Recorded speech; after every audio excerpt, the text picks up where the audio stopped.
Good evening. We are here, and once again, it is our great pleasure to be in your reality. So as promised, if you follow our work there, we gave a bit of a teaser back a month or so ago and suggested that on the day of Christmas we were to do a session about the Holy Land. Well, this is a day of recognition and celebration and adoration and all manner of activity all around the globe. So welcome. You'll be hearing this, of course, after the Christmas day. So nonetheless, this is Christmas Day. The sun is about 3 degrees or perhaps 4 degrees, somewhere in that vicinity, Capricorn, just a few days after the winter solstice. Again, in some traditions, called the birth of the sun, the return of the sun, depending upon where you are, of course, and many of the traditions that are understood around the world have had their genesis very often north of the equator.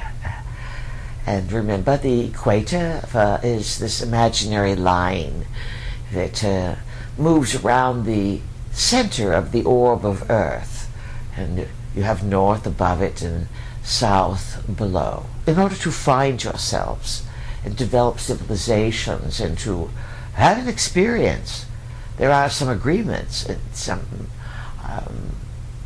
recognitions of how the mechanisms of reality unfold. And you may call this scientific principle or observation or evolution. There are many ways to describe it.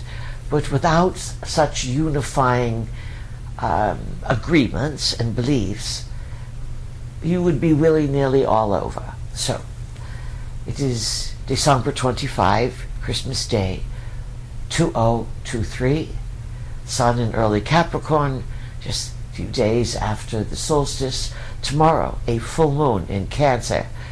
Today, the moon is at the very end of Gemini. That's always a very good position because Mercury just also happens to be at the very end of Sagittarius. So, the end of Sagittarius is the direction of the galactic center. Yes.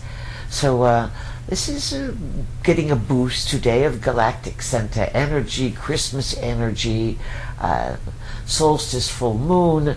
You are in a portal, and then you have your own holidays, so to speak, the way you commemorate whatever it is that you believe and observe in this course of time. So we have a guest with us this evening, and we'd like to welcome him, Mr. Khan. Welcome. Good evening. And Mr. Khan, we are pleased to have you here, and we trust that you are present and grounded and ready to launch. It was your idea after the turmoil broke out between Palestine and Israel, and we believe it was number 7 of October 2023. There was so much confusion and just barrage of emotionality and divisiveness worldwide. You suggested to do a recording on the Holy Land, and our vehicle said, yes, that sounds good. We'll do it at Christmas. What better time to explore some of the ways that you strongly, passionately believe reality into being. Yet when reality is researched, explored, etymologies, meaning of language and words and interpretations, when it's all broken down, so many places, it appears that there's very little substance to what has been presumed. And to be very truthful, right now on earth, the area of Jerusalem, or Israel, Palestine, coastal region in particular, but also just along there the inland river, the Jordan, etc., and Dead Sea area, all of that. Then you get into the crescent there, whether you go south into over Egypt quite quickly and cross northern Africa, or whether you go north from Israel, and of course you're going to get to Lebanon, Syria, and Turkey, and go a little further and you get into the old area of, certainly, historically speaking, the settlement of the celestial visitors, the gods who we have spoken of for a long time, the gods that describe themselves as those who came from heaven to earth. And to put that description into a name would be Anunnaki. Many languages were evolved and built on descriptions. And some of you have family names or personal names that describe you. And this was a tradition in so many cultures. Native peoples would say rising sun by the pond, or a very famous one in, we believe, Lakota Indian laws, the story of the white buffalo woman, a blessed woman who would bring blessings. Then there's the white buffalo calf. Get into the animals there. The ancients of all cultures saw the albino, as you call it today scientifically, as something special, as something unique, as a sign. So naming and associating and finding yourself has to do with big agreements. And sometimes these agreements are made up out of thin air. Traditions were oral for a long, long time before writing and reading and understanding came back in vogue all around your planet for the last, let's say, 12,000 years. There are very few records. And often, many of the records are purposely destroyed. And statues are torn down, libraries are dismantled or flooded, manuscripts are stolen, burned, books are burned. There has been a repeated pattern on your planet to eradicate many footprints of what you would call the past. Now, history is very, very interesting. And it's full of conundrums and misunderstandings and hyperboles that would be great exaggerations. It's also full of something your modern psychologists would call projections. Projection. Meaning that, oftentimes when people have no idea they are doing it, they accuse another of doing the evil deeds that they themselves are doing. Or they project their fear of life onto situations that have no fear at all. But eventually, as you know, your thoughts have a way of coming home to roost. Because thoughts have power, tremendous power. One could say that the recognition of the power that the human species exudes is quite unique. It has its own flavor, and you are stumbling along quite brilliantly without any manner of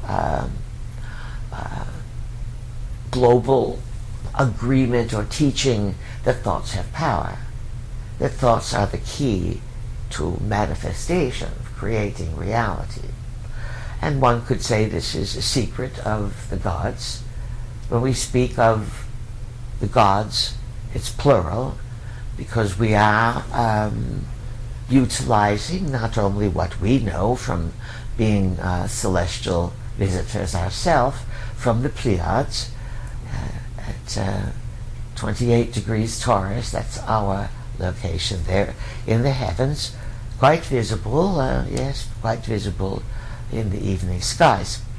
The reality of celestial visitors long, long, long ago has left, one could say, wishful thinking among the masses, and from this desire to understand and to identify and agree on an inner recognition of this spiritual force, and to how to own it and manifest it, and it became over time turned into a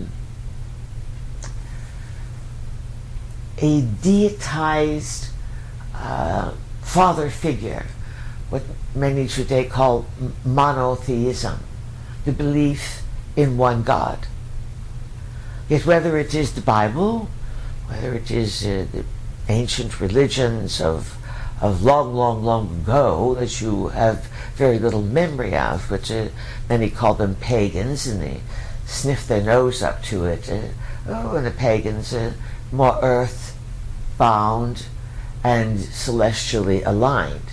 They understood a relationship between heaven and earth, and they saw things, of course.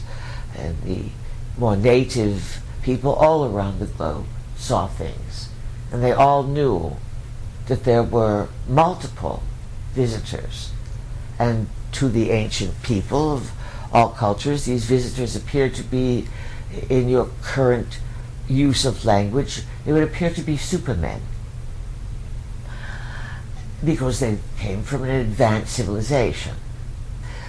Among certain scholars, there's a deep knowing that this is totally true, among certain religious interpreters, various types of religions around the planet, from the monotheistic into the Buddhistic, the Hindu, and all the native peoples. There's many who know it's plural. And there's been big debates about how to translate certain words that appear in scriptures again and again, and many of these words had their genesis from the Bible. They were words that appeared from Mesopotamia, the land between the two rivers, Sumer, Sippar, Larak. These were all cities, Iraq. They were ancient cities that were settled by these celestial gods, the visitors. From our point of view, from long, long ago, these gods were reptilian in origin. You've followed our work over the years. You know that the species came here in search of gold, and their records claim it was their first visit. They sort of landed on Earth. We would say because the reptilian species is very, very ancient and lives a different frequency, a different reality. You know that on Earth, if you grow up in Africa and you come to visit Russia, for example, you would say, well, there's a big difference. You would have the cultural adaptation, the geographic, the climatic, the people, and so it is with all life in existence, all consciousness within existence. And so these visitors came, the last batch, so to speak, and that are still here playing games with you, because as you have matured and evolved, so to speak, so too have they. All of reality is interactive. Where some fall and fail, all they are attached to can fall and fail. Where some succeed, achieve, uplift, awaken, realize, they uplift more than themselves. And so it is with individuals on earth, and it is with cosmic visitors, and as it would be with your Pleiadian kin from the future.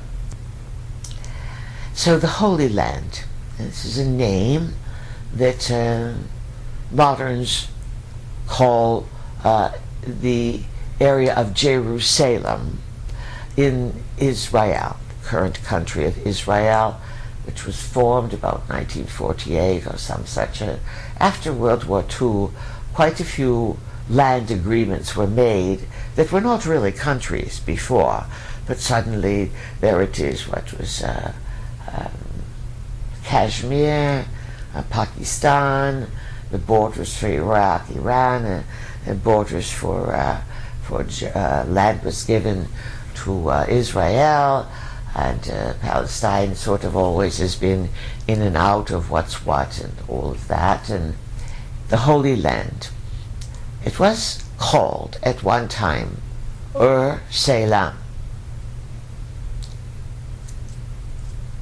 meaning that or which was another city-state in Mesopotamia, that all was destroyed in the flood.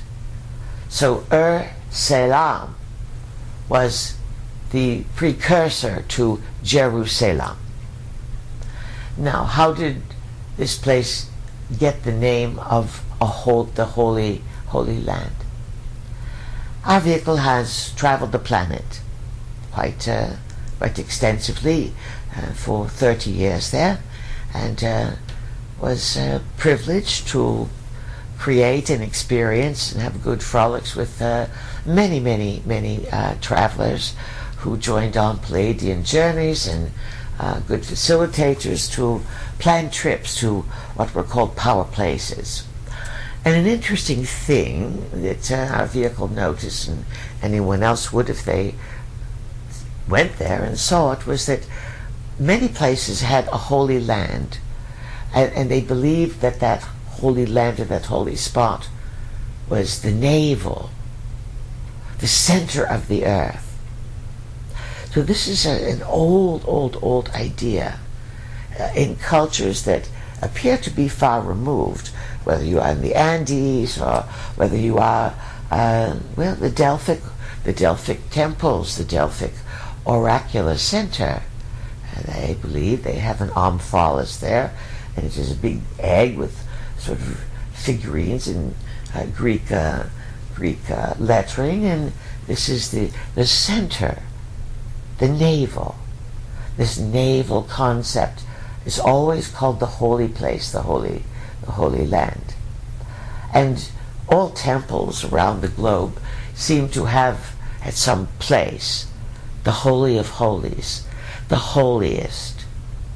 Even the oracular centers, of which we believe there are 12, Delphi being one, Siwa in Egypt another, there's one in Libya, our vehicle's been to the one Cumae in Italy, of course Delphi, home portal there in Greece, and so they all had their holiest of holy place.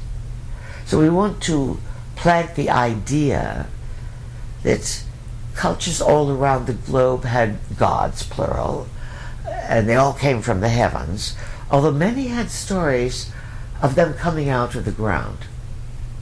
Something to think about.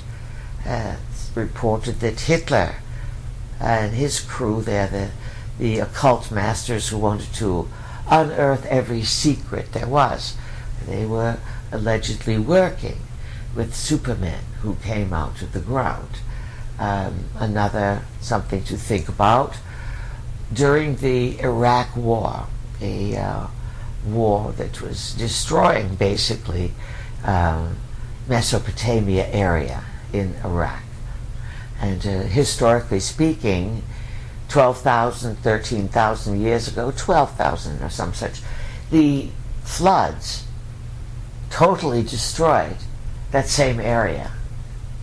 And that same area was, at the time, not only city-states of the gods, but it was their mission control launch pad center.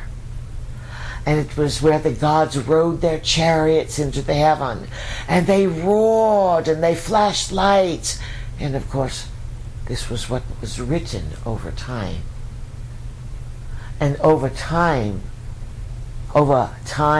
by oral and teaching and people forgetting, because you have been, to some extent, a species who has purposely been amnesiaed, yes, but by agreement.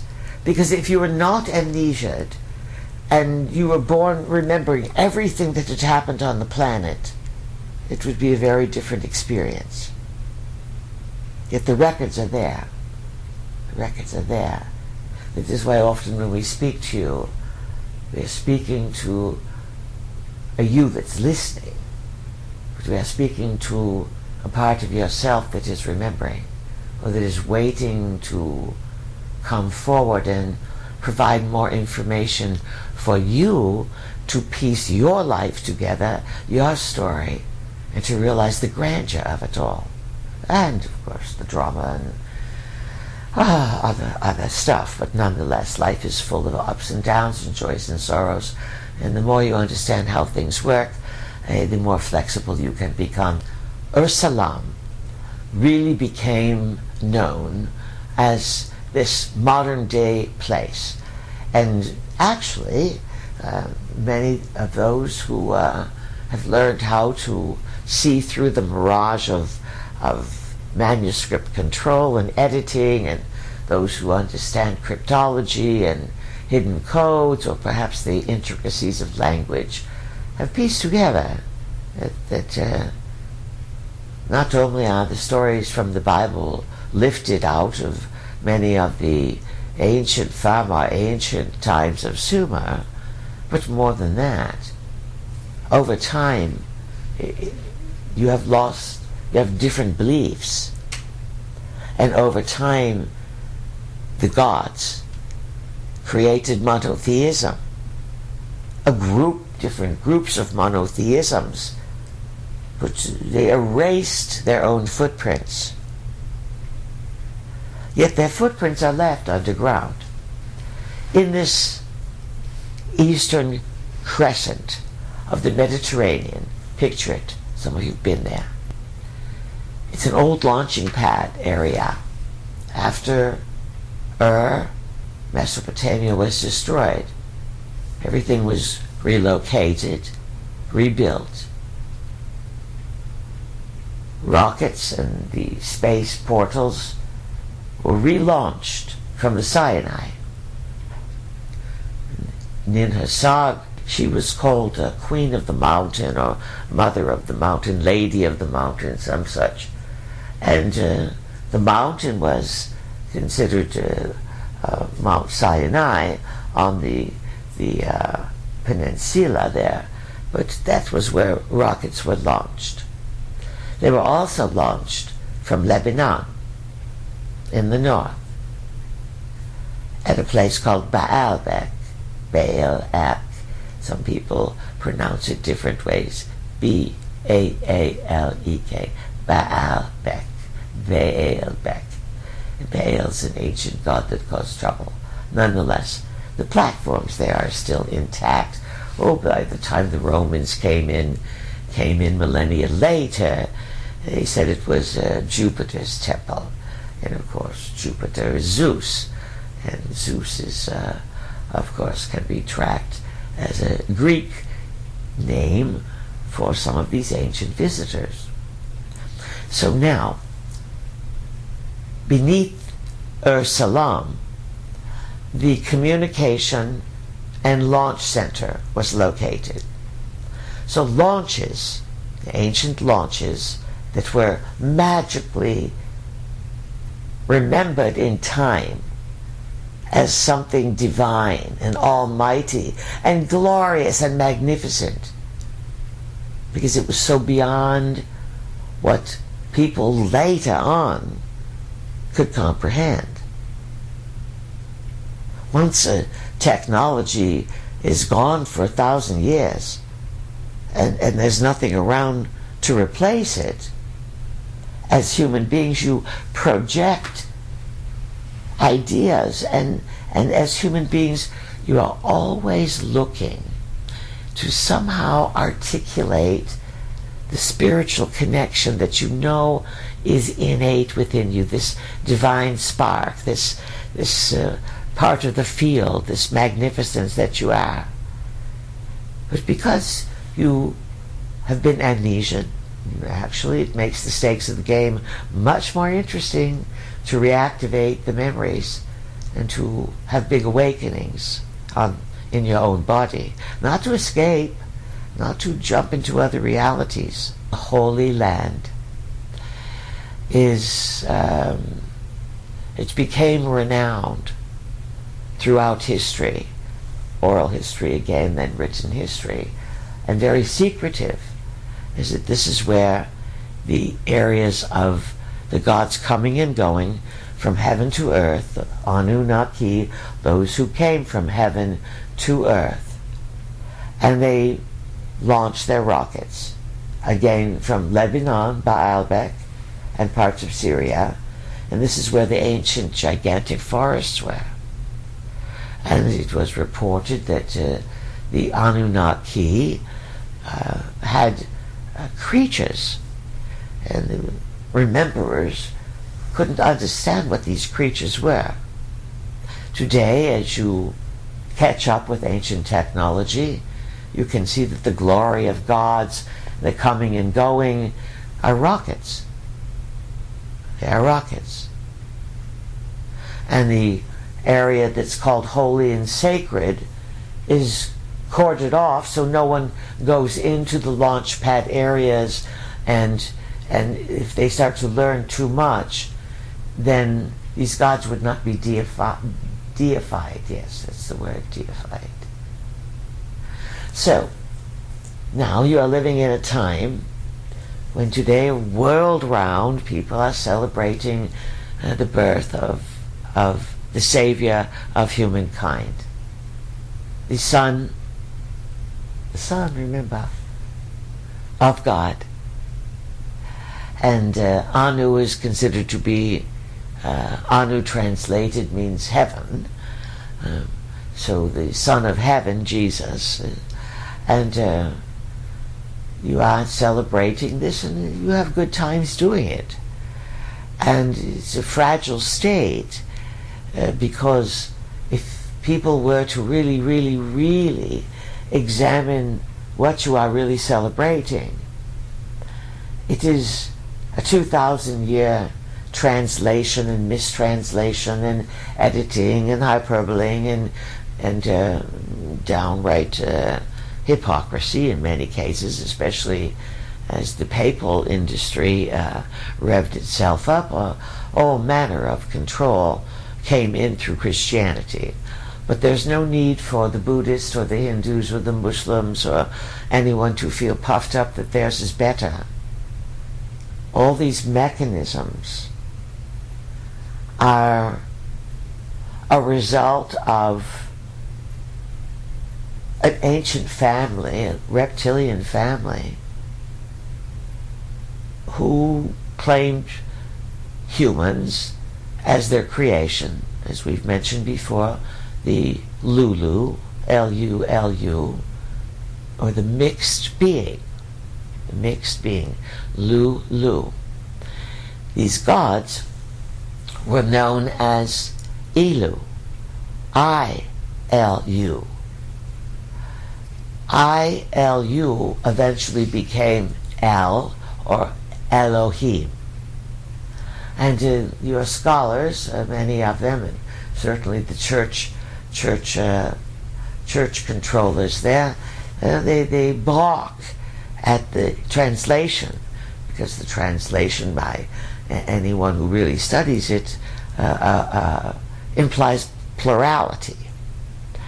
Yet if your sacred literatures imply plurality, meaning multiple gods, which makes sense, then the whole idea that you have been inculcated with, that's another word for hammer it in, hammer it home, brainwashed, indoctrinated, conditioned, or just centuries of DNA all around the world, imposing these sorts of ideas through conquerings and crusades and missions and going in to save the people, to tell them about our Savior, the Lord. And so it is very interesting that Beth El-Am, another El location, was sort of a ancient location where these Els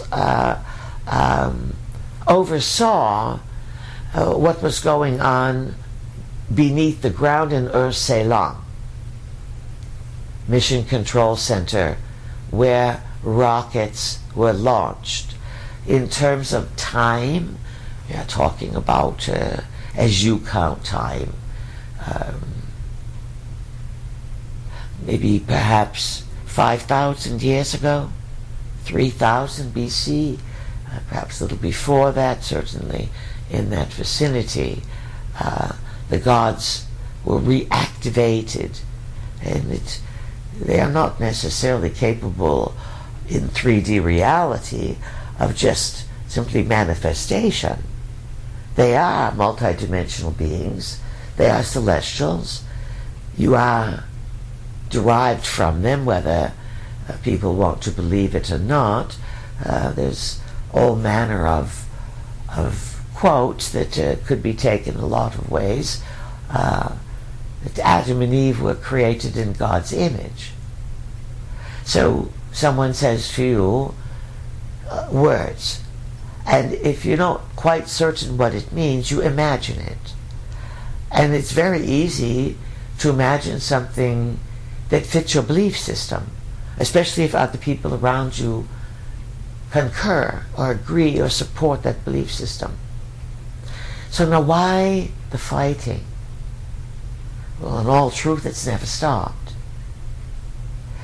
Later on, after there was much destruction once again, likely about 2024, when the Anunnaki, the Celestials, got into the very big fight over whose turn it would be to rule these kingdoms all over Earth, which Anunnaki's son, and they all hated Enki's son, who was born on Nibiru, called Marduk.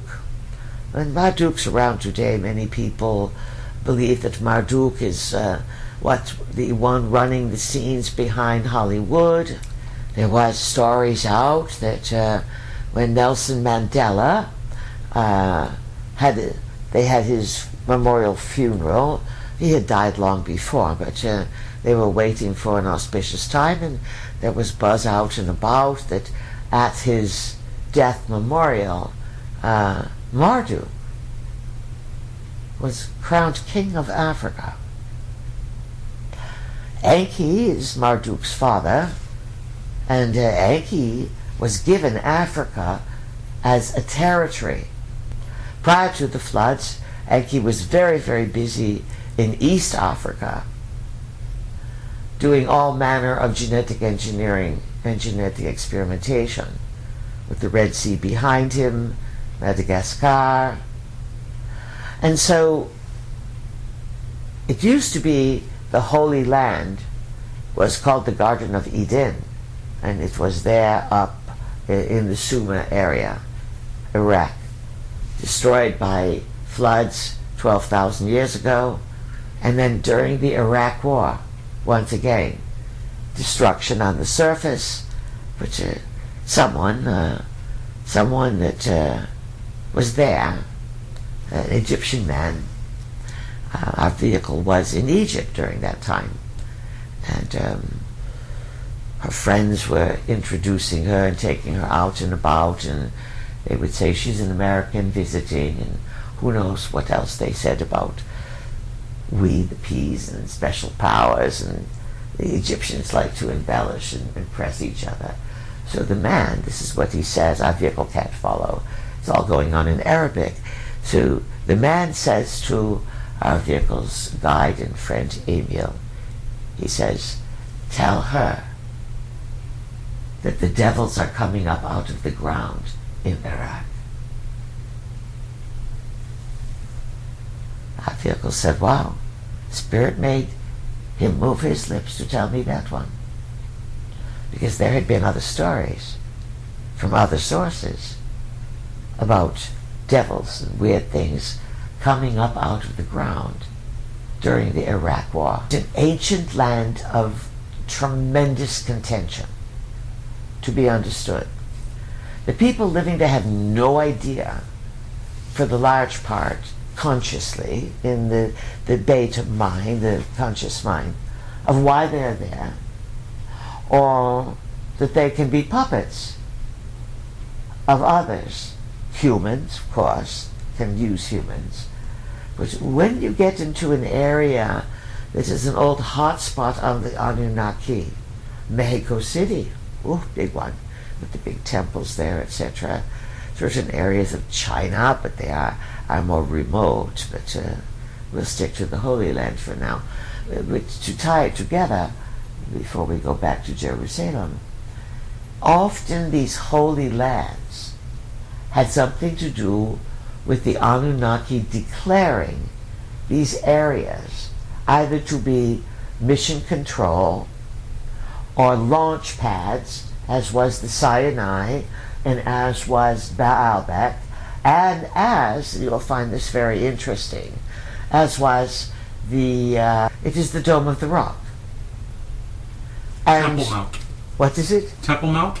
Temple Mount, yes. There's only a small portion of the Dome of the Rock, the Temple Mount, that is now a Muslim temple, that our vehicle visited, and she put the Pleiadian ring on it, and they give you a little hole, 12 inches by 12 inches, and all you can do is wait your turn, and you can touch this rock. That's all we wanted her to do. It was her mission when she went to Israel. It took a while to get there, and nonetheless, the Temple Mount top is also associated with Isaac and his father Abram and the sacrifice and all that didn't happen. It is Mount Zion that is the top of the Dome of the Rock, and only a small amount is shown, but it is a big slab, but small in comparison to Baalbek. And then the control center for all of this was far beneath the ground, beneath Salam, which then became Jerusalem, which over time was then remembered as a holy area. At the time, it was called holy, and any of the Lulus, or the mixed breed beings, it meant it was sacred and they were not allowed to go there. It was the territory of the gods, the garden of the gods, the land of the gods. And the gods would have oftentimes mechanical beings that the primitive peoples, even though it was a story of Gilgamesh, he went searching because he wanted to find his connection to the gods and immortality, and he got all messed up, and he didn't know that he was coming to war with robots, what you would call them today. Scorpion men guarded things. These scorpion men would be genetic experiments. Men that ran would have a scorpion tail. So these things are real. They are not just myths and legends. They are real. But over time, the further you are removed from such things, the more blurry it becomes. And then the gods, these celestials, they disappear, but they never leave. They might send a part of the family, or they'll have the keepers or the watchers round until their returns, and they themselves have their own problems. And then there's astral entities that they've sort of made pets of, And then you got lower dimensional entities. Then you yourselves create your own dark forces. And then there's the demonic beings, because you are not just physical.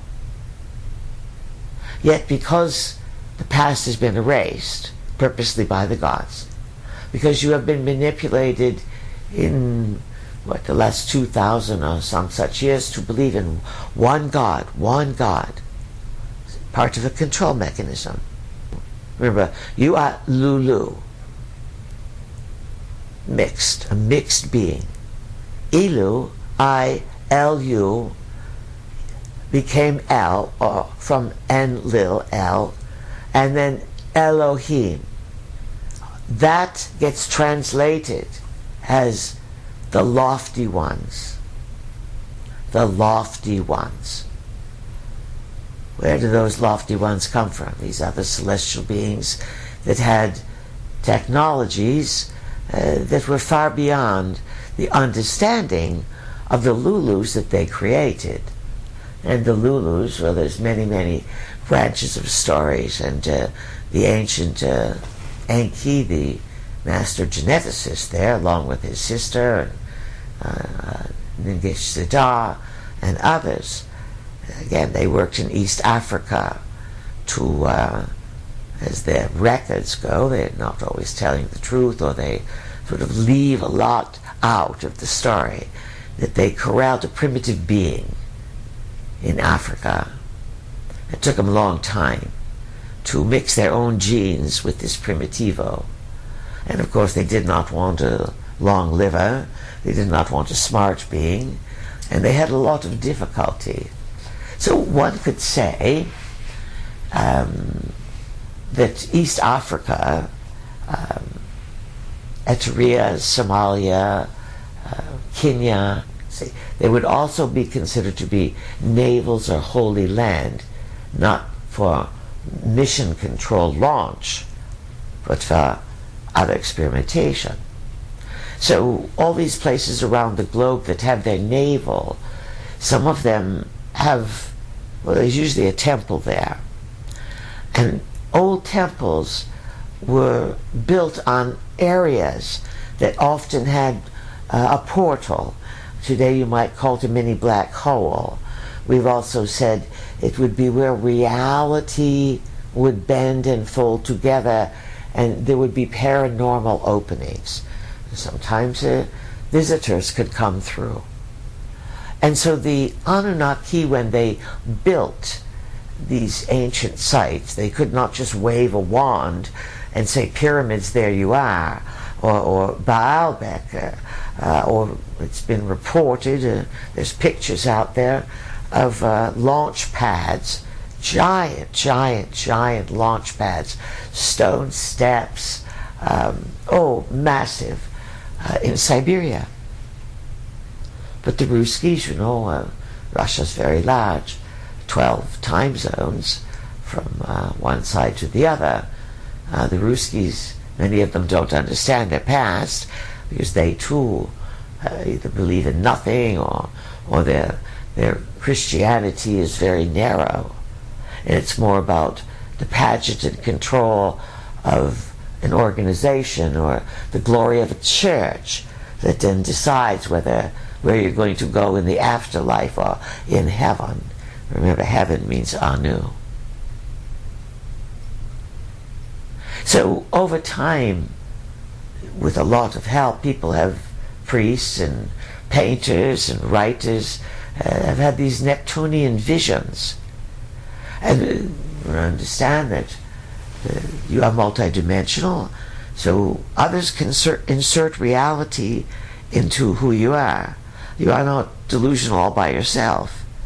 You are creative, but you are also uninformed. And for a large part, many humans don't want to be further informed. So, you're coming to a time now when all of this must be poofed and realized.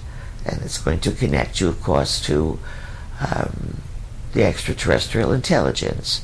And you're getting your way there through realizing, putting stories together, understanding artificial intelligence, putting together that the Anunnaki had their own artificial intelligence, robots, and technologies that they fought over. Their technologies were me's. Yours are now AI, or computer codes. So that's the fight. And one more tidbit there to tie it together. The Palestinians are of a Muslim belief system, Allah, and this is a God control mechanism out of Persia, Iran, and it would be in Iraq, and it would be Enki territory, Lord of Earth, Waters. Enlil, the younger brother, but the legitimate brother, the Emperor of Heaven, Anu, his legitimate descendant would be lineage through he and his sister coupling, breeding, which was carried out all through Egypt. It was an ancient tradition. And in today's world, the royals all over the world secretly carry this out.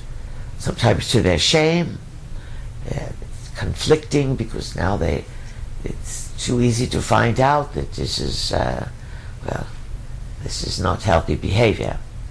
So, Enki was a mistress of, was birthed by Ki, mistress of Anu, and he became Ki, and Ki eventually became a name of earth, Ki. Enlil, or El, or the head Elohim, so to speak, those who came from heaven, because he organized those who kept running the spaceship up and down, up and down. Enki was in the waters. Enki was on earth. Enki was doing genetic experimentation and created all the abominations that later all the gods enjoyed in their own fashion. You know the story. So, Mr. Khan. Yes, please. So we gave you a summation, a little bit about the Holy Land, and of this particular Holy Land that is in the news now. And so one could say that it is puppets of the gods who are carrying out a battle of eradication. Because the latest is that you heard the Israelis want to flood out the tunnel systems. It's an old trick of the gods. Nonetheless, what can you add to this? What do you want to know? Well, Pease, I have for a long time wondered about the forces that people encounter, and that in some cases transform. There are healings. I have seen people that were very depraved, very dark people who have been transformed into much lighter beings. They're no longer the same person. By way of? It's generally been through their encounter with this Christ. Some people call it the Holy Spirit. Yes. But I myself have encountered it, and it is a real force. It is a real person. And what I don't understand is who is this? What is this? Well, we would say it's a being. Yes. Rather than a person. Yes. There's a lot of contention on your world about the truth and legitimacy of the Christmas story. Yes. And why there was travels to Bethlehem out of Egypt, and all of this, the census, of course, which they were always wanting to know who was who and where was what. But nonetheless, a lot of distortion, projection, the Star of Bethlehem guiding them, you understand? And he projected that as a spaceship. So, when people believe, and when people need help in healing, they sometimes visit places. Our vehicle has talked to you about the time she went to Lourdes, where the sacred waters, and the lady appeared to the children in Lourdes, and the spring and the Holy Spring, and all the people who go there intending to get healed, wanting to get healed, and those that do. And why would the waters work for some? And why would some get up out of their wheelchairs? And why would others simply remain still twisted and crippled or frightened? So this is part of the great mystery. Now, so belief and the desire to be well, want well, and real true believers can create miracles at these places that have a reputation for miracles. You follow? Mm-hmm. But there's no guarantee of the miracle. But there's evidence that reality did some things there that created things out of the ordinary. This is common. Let's say Christianity has done its best to take ownership of these occurrences, and many of them are to do with a queen of heaven, a lady visitor that some would attribute to Nin Hersag, because she would be queen of heaven. Some have called Isis queen of heaven, but Nin Hersag would be the sister of Enlil and Enki. She was part of the original mission who came to Earth 500,000 years ago. But we want to make clear that even though the records say they first came here 500,000 years ago, and we say they've never really left, and they're now in full force returned but hiding, but they live long, and their records indicate, and Earth's topography and Earth's records and archaeology, geography, indicate signatures of life on Earth billions of years ago. Footprints of giants that are ancient and far older than the dinosaurs in the counting of time. 65 million years ago sounds like forever. But it's not when you look at how old some records are. And remember, these visitors, they come and they go, they have their own problems, they have a different Anu, a different name that's the ruler of heaven. But if you look on earth, all your languages, everything you say and do, light on. Light is associated with Anu. The belief and the location, and sometimes, as you well know, you do encounter other dimensions. They are real. The cautionary tale is, you are not always meeting Jesus.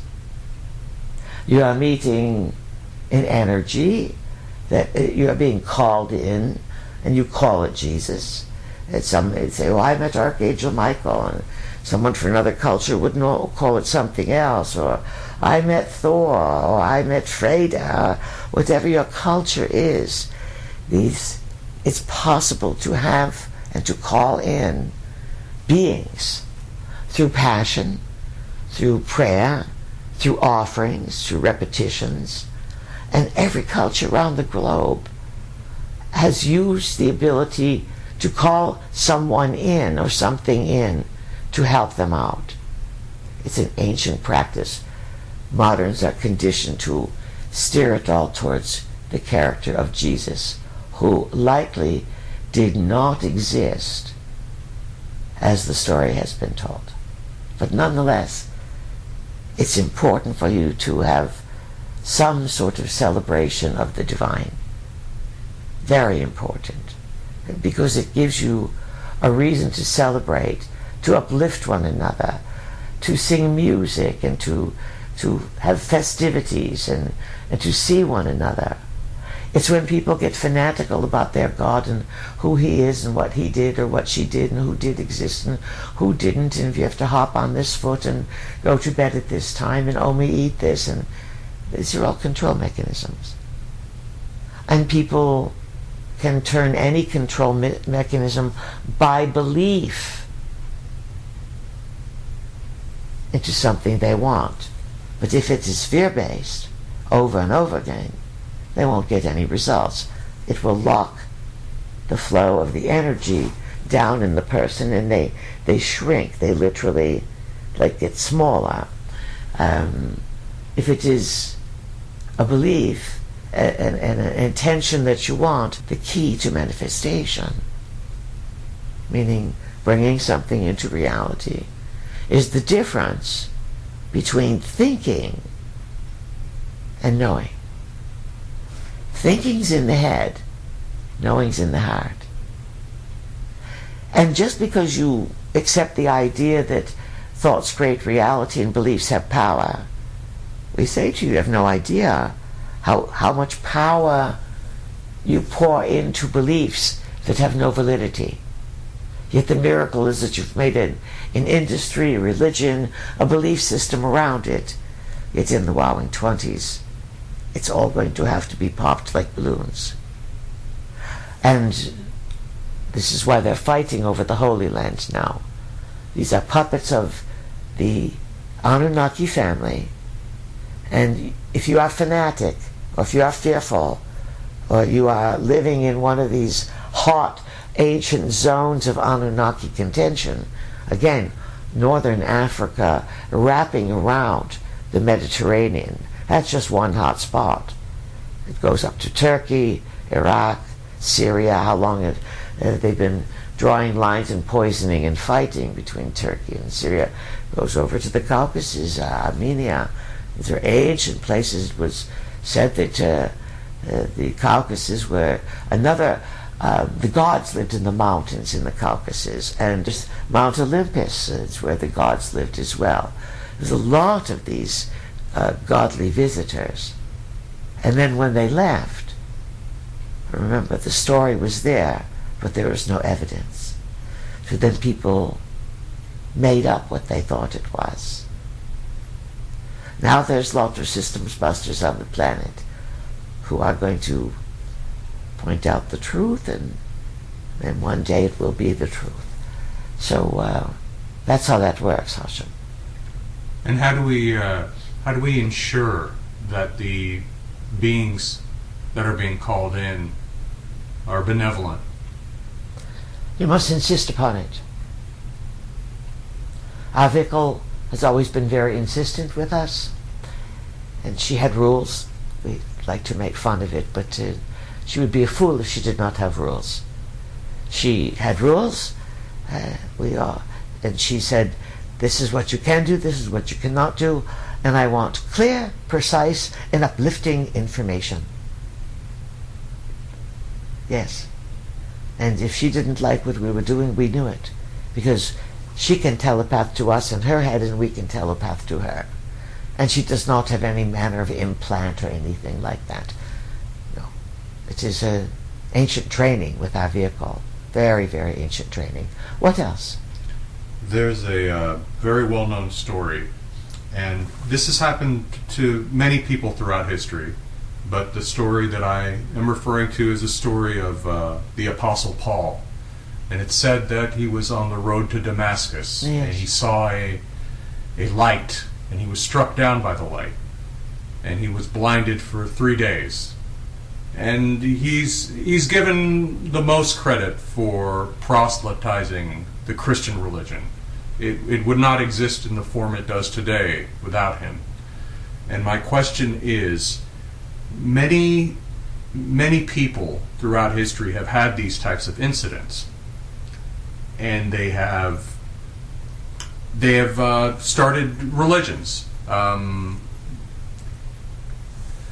My question is, what is it that these people are seeing? Are these ETs that are attempting to control them, or is it a holographic image that they're being given, or is it an actual being, a divine being that they're seeing? It can be all of it. It would depend upon the mergeability of the being. And remember, such a story would leave out tremendous amount of details leading up to, at the time, and thereafter, and it would be more of an echo, and the key components would be what would be recorded. So it's like someone reporting on a big event that's happening today and just giving the bare minimum. But there's stories within stories. and everyone creates their reality. Everyone would have a karma. Throughout time, there's been many, many forms of evidence of craft that have a psychic link to people. And a craft can appear and put someone to sleep. So-called craft have also been appeared as real physical, substantive matter of craft, metal, and have put down lights, or what would be, we will call it a light elevator. And people have been lifted up through this, and others have seen them. So have the famous, the cattle everywhere have been lifted up and taken up into space. It has been seen by those who see this kind of thing going into ships. But then there are the ships who craft, mostly disc, who seem to have a psychic interaction. You see a light out there, and you telepath to it, and you say, I see you. Move for me. Moves to the right or the left. And so this is something that's long been a mystery.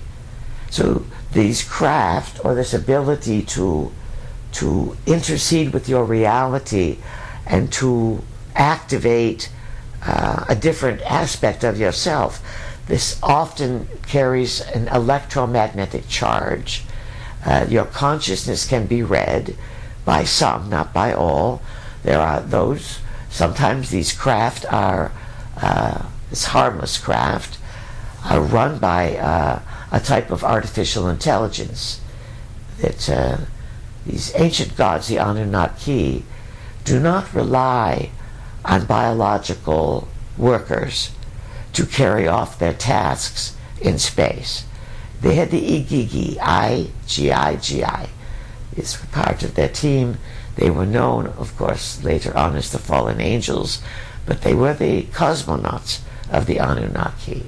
Supposedly, when they first arrived and said, hey, there's gold here, send a team, 600 came, along with the higher-ranking councils of 12, and so 300 on Earth, 300 in space. Today, you are under a tremendous amount of frequency control. Today, electromagnetic frequencies through towers, satellites, cell phones, and often things that are in your body, metal parts and things you don't even understand, you can be moved around at times like a robot. And this is part of celestial dictation, getting humans to carry out their tasks for them, whether it is to fight over the Holy Land and to destroy it, and wreck it, and to make it uninhabitable, and to carry out the I own it, you own it, which God is going to own this territory. This is part of all the tension and confusion. People know things are crazy and they're not right, and you can be manipulated, especially the young. The under 30 crowd is highly manipulative because they can't part with their devices. The 50 to 80 crowd who watches TV has been indoctrinated, super indoctrinated, because they've watched a long time. Remember, TV came in the 50s. So these people are super indoctrinated into being afraid of their body. And so they support the medical industry by pharmaceuticals. They believe in it enough, and they get exposed to it enough that they literally make themselves sick. Just like someone who really wants to meet Jesus. They will meet some aspect of divine because the non-physicals do exist. So one could say when you have a meeting of something like that, like Paul or Saul, who became Paul, something zapped him and changed his structure by agreement. Well, will you qualify for everything that you are a part of? Either to learn or to pay a debt or to recognize you've been there before and you like it or you don't. Ask us more, please. You're doing welcome. Is there something innate to the physical location of the area we call the Holy Land that makes it unique as opposed to other places where all of these things could have occurred or been taken place? For instance, the Bermuda Triangle is known to have very anomalous occurrences due to various reasons. Yes, and part of that was that there, during the ice ages, of which looks as if your scientifics are studying rings and ice cores and such, and they've come to a very reasonable conclusion that they have about 100,000 year cycle. The last one, of course, being the big wipeout. But there, after 12,000 years ago, there were still other floods, which that is the big one. That is the Noah flood, so to speak. So why is that area convenient? Well, from the air, and remember the Anunnaki studied everything from the air, they saw that the topography of the Middle East, Iraq, Iran, as you now call it, Mesopotamia, there were two rivers, and waterways are needed for development. And the rivers then emptied into the Persian Gulf.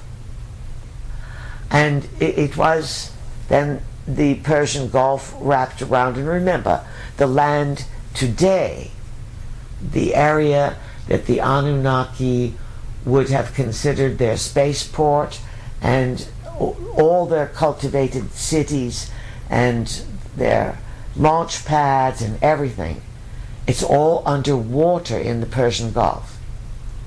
The waters are high now.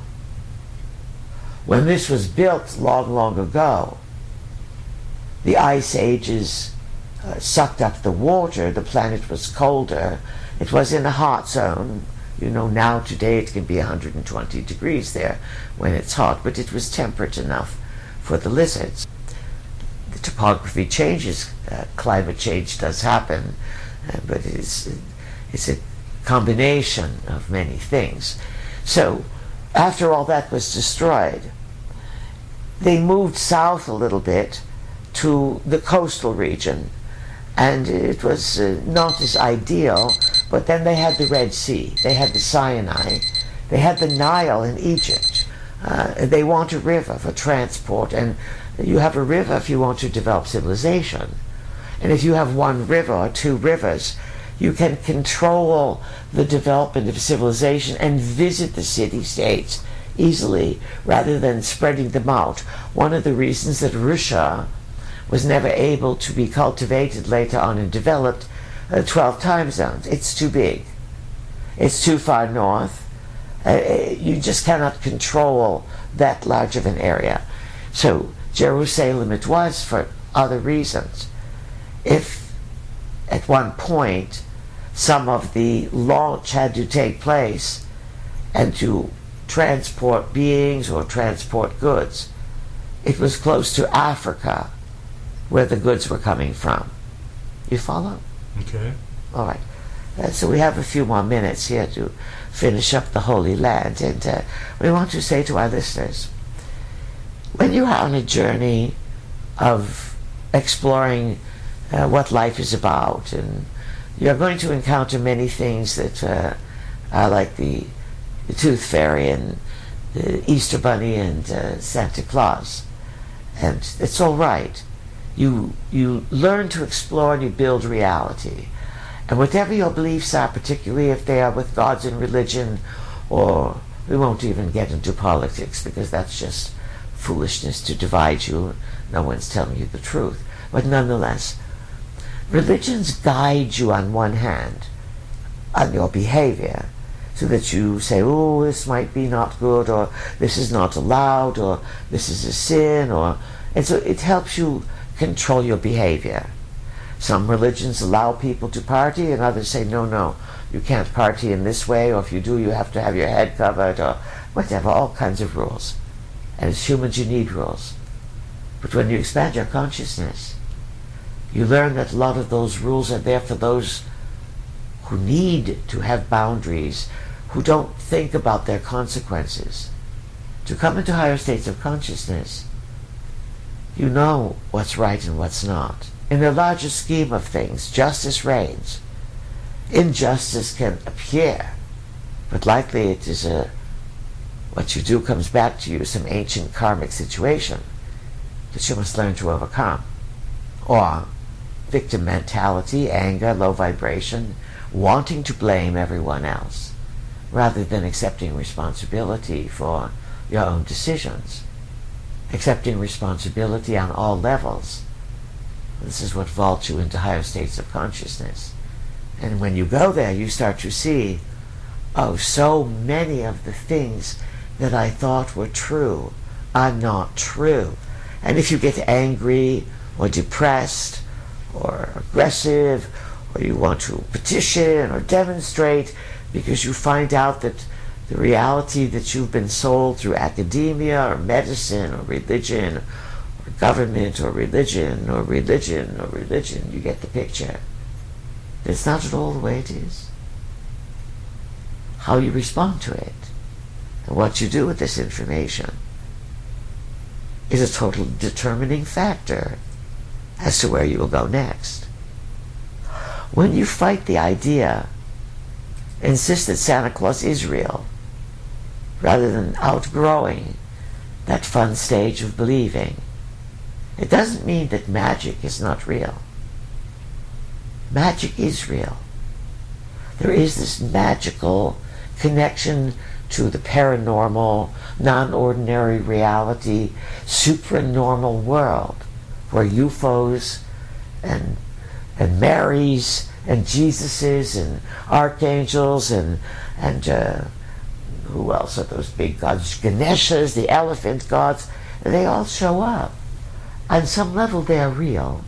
On some level you create them and bring them into life. You give them life because you believe in them. And on another level, they are a remnant of something that was existing long ago. Ganesha would be the elephant man god, the benevolent god that brought blessings, but it would be another indication of genetic experimentation.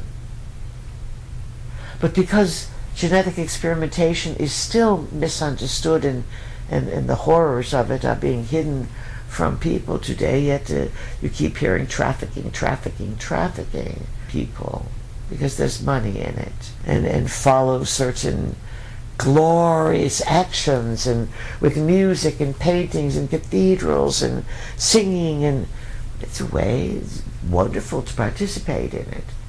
And it can lift you up into the higher dimensions and make you feel that the hallelujahs and oh holy nights, they make your soul soar, was the idea of the cathedrals. But often it was for control. And often gods inspired from other dimensions. The gods can do their work. The extraterrestrials can interfere and get you to carry out tasks for them.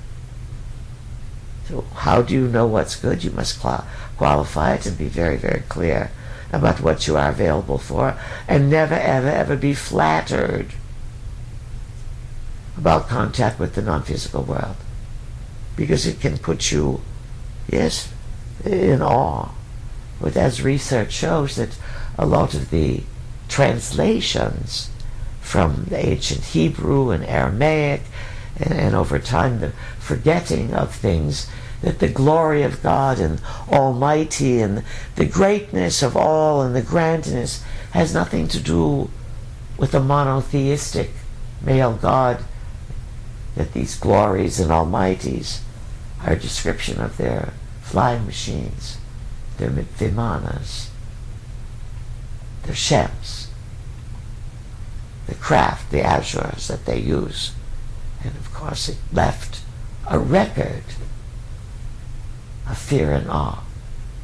And that is what's been manifested and projected onto some almighty God.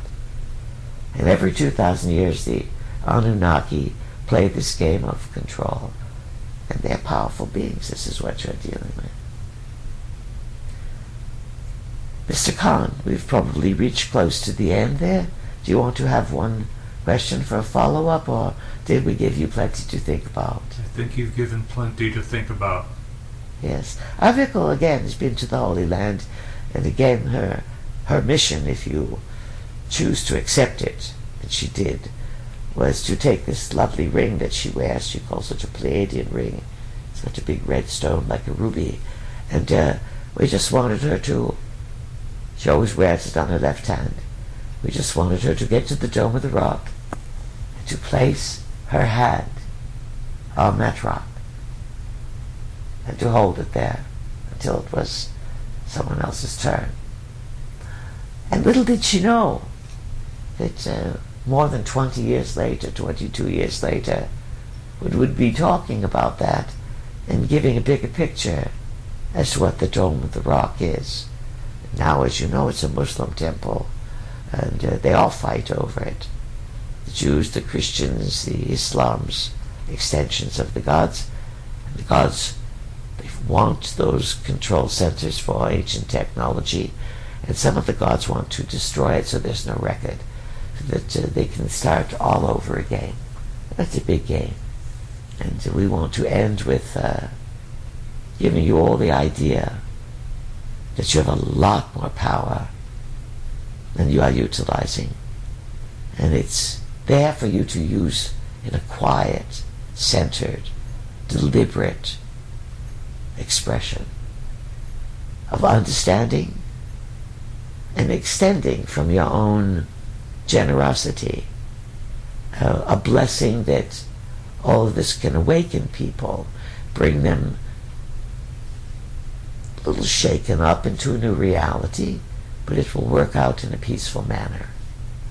Because again, that whole center would be highly nuclearized. We made that word up there.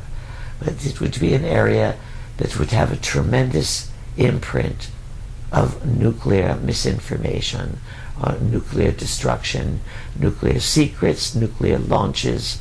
So this is why people are frightened underneath. Will that reality be re-stimulated? There was the big destruction in 2024, before current era, or BCE, according to the research of the late Zecharia Sitchin. And so there is a bit of concern by some that there would be a probable potential that 2024 of your era, current era, could history repeats itself if you are foolish. So this is your assignment, friends, to have a new understanding of the Holy Land, but still enjoy the traditional understanding and the way it's come down without being fanatical. You can still do presents and celebrations and feasts and fastings and show reverence and all of that. Just remember, you are here to understand the bigger picture. So, thank you, friends. Merry Christmas, Happy Holidays, Happy New Year. There's lots of good things in store ahead. So, you may have one of those interventions like Saul on the road to Paul. So, thank you.